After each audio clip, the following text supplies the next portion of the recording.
సంచలన సంఘటన అయితే జరిగింది. Cantonment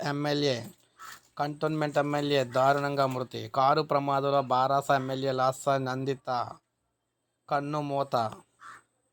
Secunderabad cantonment MLA Lasya Nanditha కన్నుమూశారు. కారు ప్రమాదాలు ఆమె ప్రాణాలు కోల్పోయారు. ఎమ్మెల్యే ప్రయాణిస్తున్న కారు పటాన్చెరు ఓఆర్ఆర్ వద్ద ప్రమాదానికి గురైంది. అదుపు తప్పి రైలింగ్ను ఢీకొట్టింది. ఈ ఘటనలో ఆమె అక్కడికక్కడే మృతి చెందారు. ఆమె పిఏ ఆకాష్, డ్రైవర్ తీవ్రంగా గాయపడ్డారు. పోలీసులు ఘటనా స్థలానికి చేరుకున్నారు.